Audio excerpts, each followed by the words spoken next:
Hey, everybody. Welcome back to the Near Memo with Mike and Greg today. And we will be talking about not necessarily in this order, the Google Remedies antitrust trial revelations, if you can call them that, or some of the information coming out of that phase of the antitrust trial, a new feature or combo of features on the Google Business Profile that are AI powered, learn something specific, which seems to be an Ask Maps replacement, and Know Before You Go. Mike's going to demo those.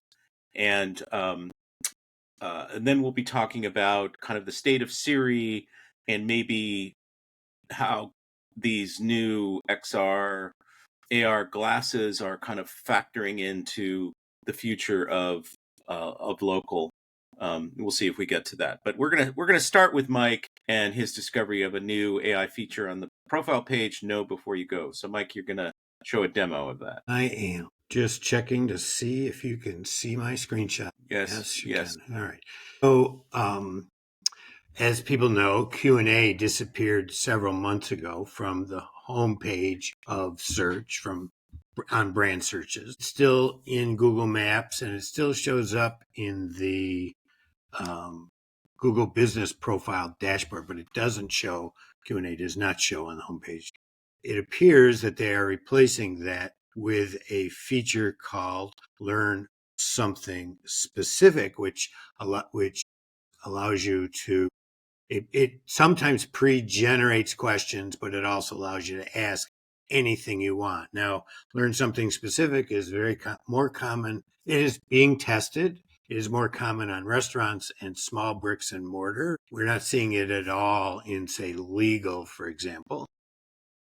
And we see it only occasionally in like real estate. So it's not clear exactly. It's in rollout. If you want to see it and you want to test it, you have to be in the AI experiment mode. And you may then try different users' profiles because it's not available to all user profiles.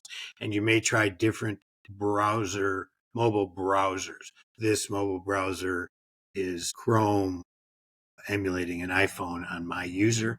I'm seeing it. But you might try the Google app, or you might try the Chrome browser itself, and you might try different users if you're not seeing it.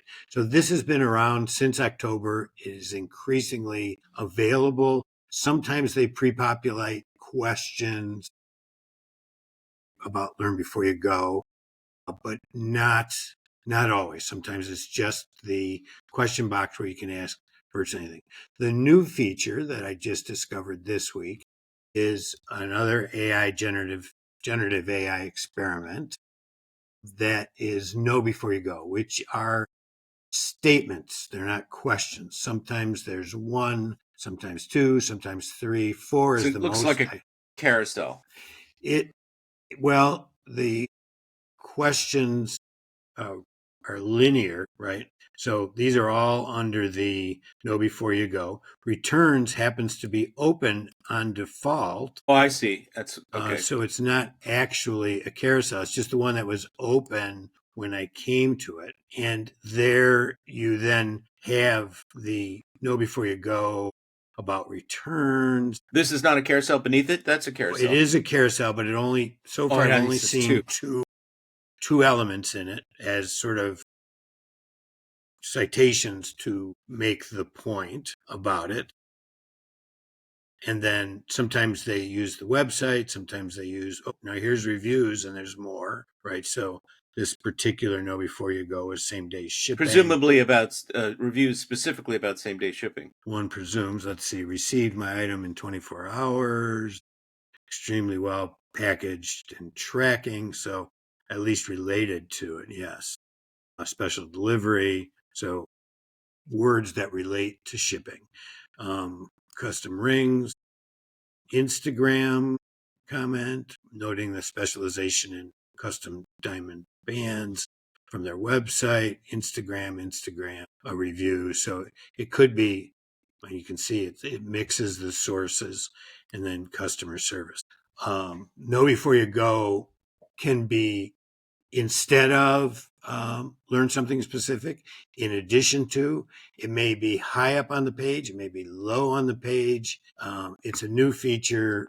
It's in testing, and same goes for it as for Learn Something Specific. If you want to see it, you have to find a profile that is getting it, and you have to find a browser where it's showing. It's mobile only at this point. It's not on maps. It's just on mobile search. We do see it in the Google app from time to time, or at least we see some of these features, Learn Something Specific, or, know before you go. Just a note, like you're scrolling down this page, the jewelry spot, and we're seeing interior links to their site.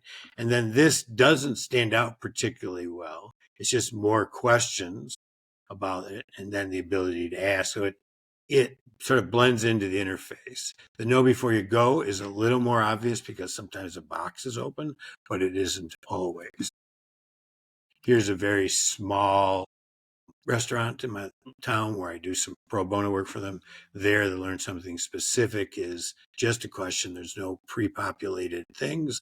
And know before you go is pre-populated with a segment from the website and a review, and then only one other piece of information that's totally populated from the reviews. So it appears that having a well-structured website, having a lot of reviews are going to populate these well, and having Instagram and other related feeds. Right. So this is really just a local SEO best practices. It's situation. Really right. That's correct. But it's a new way, and it's a replacement for Q&A. It isn't as controllable as Q&A. You can't really ask certainly questions. Not for the business. Not for the business. Advice, that's right. The advice for Q&A is populate your own Q&A with your own content, and you can't minimally do that here. Upvoting good content, both questions and answers. But Q&A, like I said, is currently only visible in maps. Google has discontinued it in many companies or countries. They've discontinued it in India. When it disappeared in search about a month or two ago, I asked Google if it was being discontinued, and so far I have not gotten a response. So I don't know. Maybe they haven't decided. Well, I think they've decided they're just not ready to share it because they're still testing, Learn Something Specific and Know Before You Go, and trying to figure out how these interact with the profile versus people also ask, that sort of things. One of the things about it, unlike people also ask, it doesn't generate new Google queries, right? It is doesn't generate new searches where you get a new entirely new searches, right? Well, that would really be contrary to the user intent. If you're looking at an individual business and you're trying to assess whether to go there or work with them, it hasn't stopped Google up to this point. Yeah. I mean, people else, and then, yeah. Google they're not. So people also search for, are these competitive? These are competitive businesses. People also search for a competitive business, but look how they've added the brand here, and this becomes a new search on Google, right? About to be Olan menu is a new search. It's not the same search. So this is what they're doing under many guises. Well, under the guise of giving the user information, they're being very self-serving. I feel like true. As I look at these pages, I said this before we started recording. As I look at these pages, you can say it again. It's worth saying. It just seems like they're a complete mess. It's just a complete disaster. It is. And the argument is, well, people will scroll and scroll and scroll on their mobile devices, and this is just more information for them to consume, and it's not in any way destructive of their experience. It's additive. It's beneficial additional information. But it's just from a UX standpoint, it just is a complete disaster, like some teenager's room that hasn't been cleaned in 6 months or something. That's how it strikes me. It's a great metaphor. Teenager's room that hasn't been cleaned in 6 months. Well, and it's also, from my point of view, and I look at a lot of these, it's very disconcerting because you never know if you're going to get it or you're not going to get it. As a user, it's disconcerting, or as a marketer, it's disconcerting, or both. Well, both. You never know if you're going to get it. You never know where it's going to be in the hierarchy. You never know if it's going to be visible. All of these questions. You never know if a certain category is going to have it, when, where, how. I mean, I believe that Google is doing itself a disservice and the user a disservice by not having, at least within categories, consistency of delivering. I would agree. I would agree with that.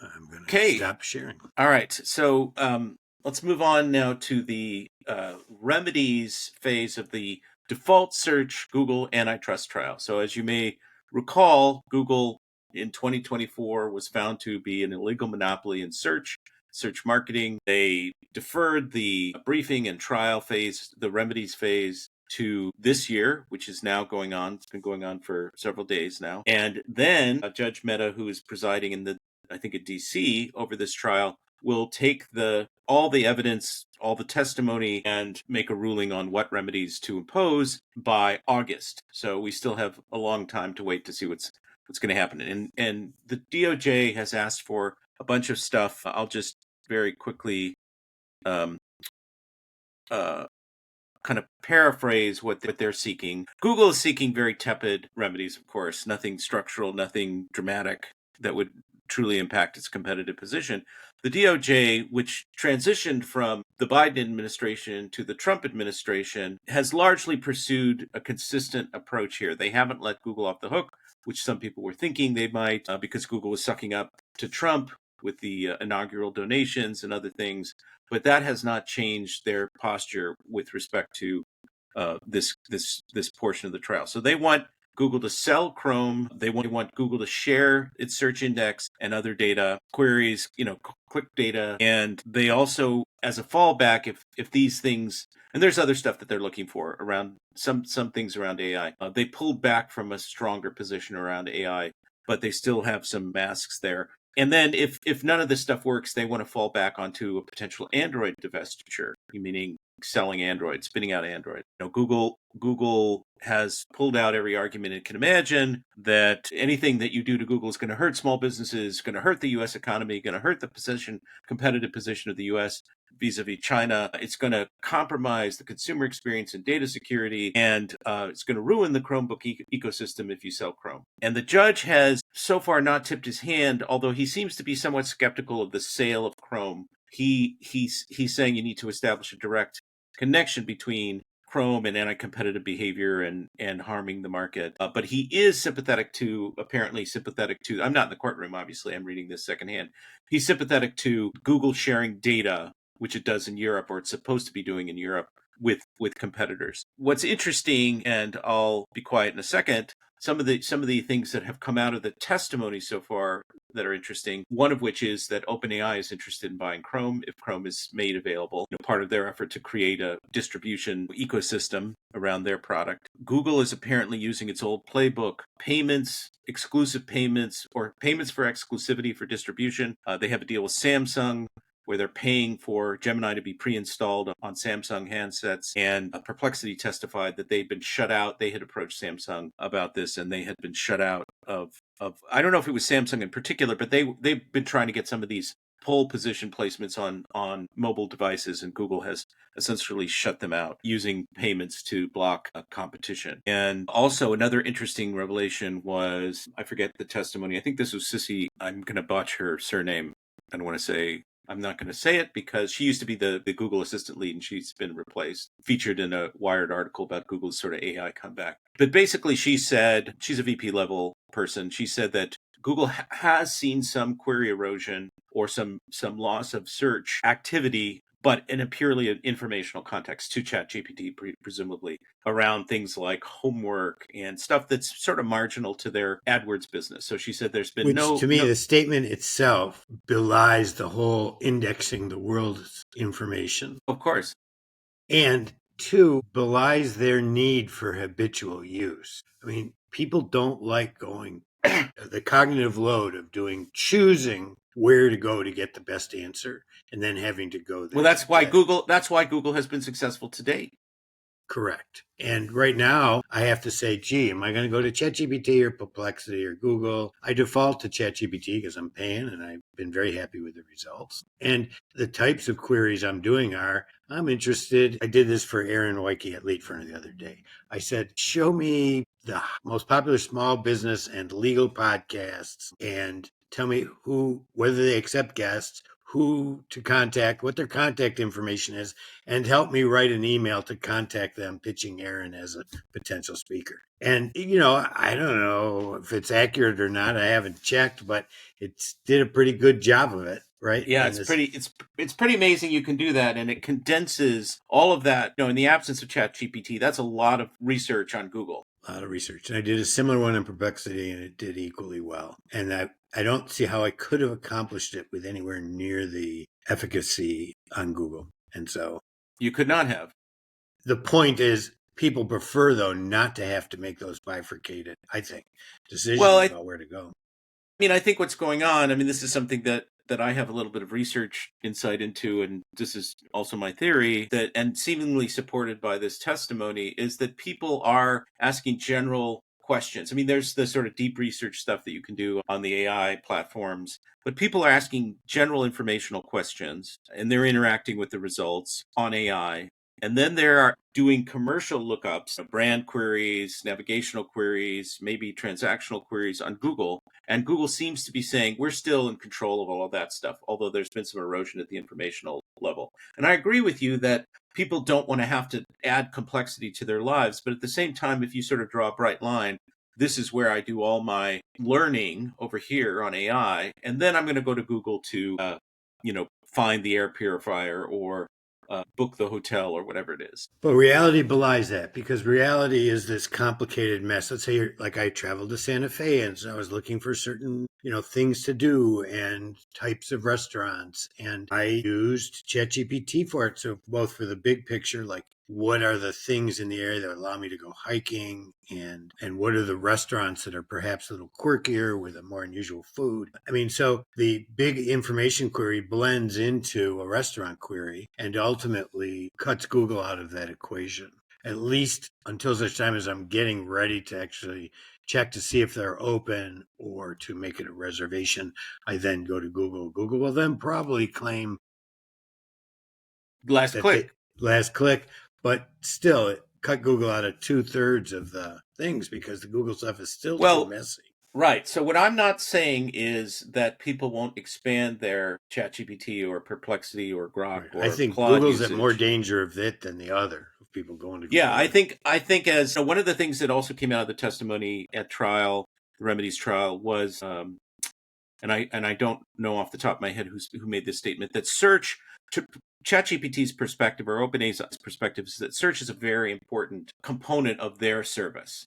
That their service is diminished without a high quality search component. And I believe they talked about approaching Google for access to the index, which Google apparently provides to some degree to Meta in some limited number of cases. There's some sharing of data there. So what this suggests to me, whether or not they can get access to Google's data, is that they are focused on continuing to improve the search experience as an aspect of this larger UX. And I do think that represents danger to Google. You have a bunch of high profile SEOs out there saying things like, there's all this hype around AI and it's still just a teeny tiny fraction of the traffic. And so, there's implying there's a disproportionate emphasis on AI.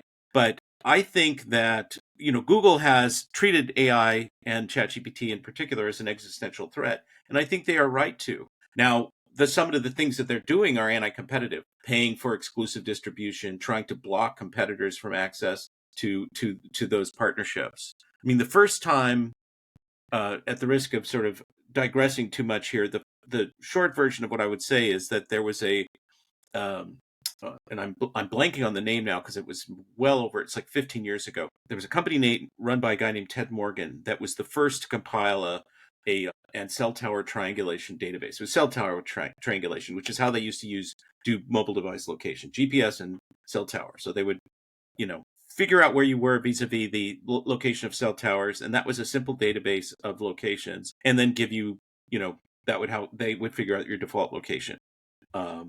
And they did a deal with Samsung, which was Google's largest phone partner. Vic Gundotra came in and blocked that deal after the fact. It was announced. He came in through some tantrum. Google brought its pressure to bear on Samsung, and then they put the kibosh on that deal. Because is that Google, roughly in the time frame when Google sent out the Street View cars capturing all the Wi-Fi open exactly ports?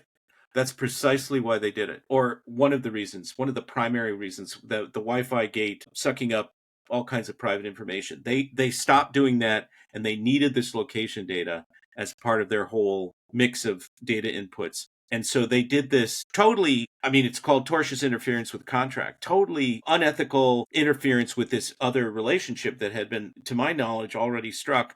And they were sued, of course, and there was some settlement, as you know, Google does. But it was the first indication. It was the early to mid 2000s. It was the first indication that I ever had of really Google as a bad actor. Prior to that point, I'd been drinking the Kool-Aid pretty regularly. Oh, these making the world a better place, and how cool, and this and that and the other. And this was like, I sort of rationalized it as an anomalous event, but it's indicative of their playbook. And now this is what they're doing again, trying to block competitors from accessing their distribution network. Because Gemini, I don't know about, I'm not a developer, and I don't know about the B2B side. I don't know about all the different sort of technical, 2.5 is supposed to be a great, update.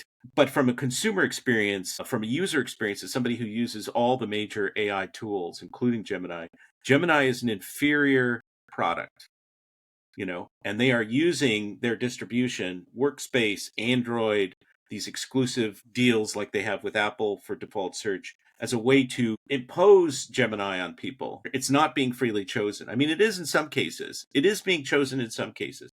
But Android is a huge distribution platform for them. But Google Workspace is a huge distribution platform for them. Google Search is. They're pushing Gemini, obviously, indirectly through AI overviews and AI mode into Google Search.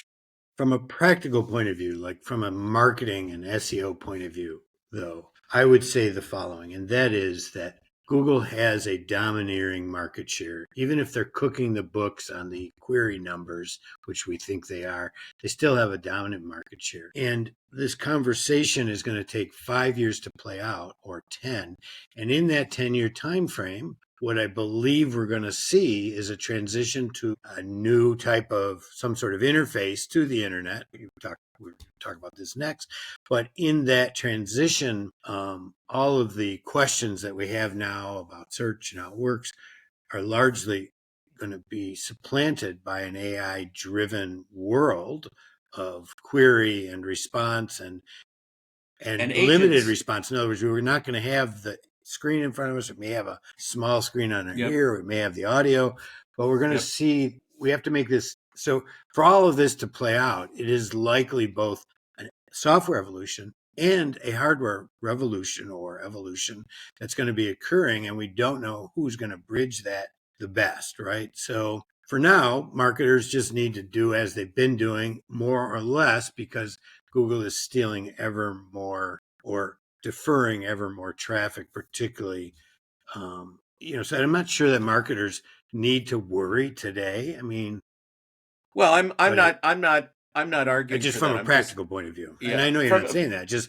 I want to put this in perspective. That's 5 years or 4 years. Well, I mean, when Microsoft was found to be a monopoly in 1999 and ordered to be broken into three companies, which subsequently didn't happen, obviously, the whole trial, even though the Bush 2 Justice Department settled with them after Bush came into office, the whole trial and the position that Microsoft had at the market was superseded by Google. Google came along, and Google and Apple with mobile devices kind of sidelined Microsoft for a long time until it could kind of reinvent its business around the cloud.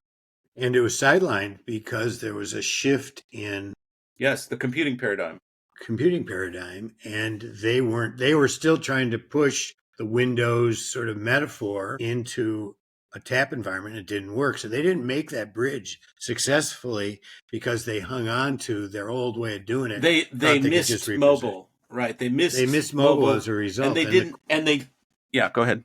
And the question is the same thing going to happen to search and or Apple, who relies on the app metaphor to access information? Right. Will either of them miss a transition because they're so enmeshed in what they're currently doing? They can't, like Google in ads, Apple in iPhones. Will they miss this transition somehow? Well, Google successfully made the transition to mobile. There was a lot of talk.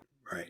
As we discussed, I think, in the past, there was a lot of talk about how they would be displaced by apps because you could go directly to the app that would fulfill your need. You didn't need to use search anymore. Why would you use search? Because that was just a middleman.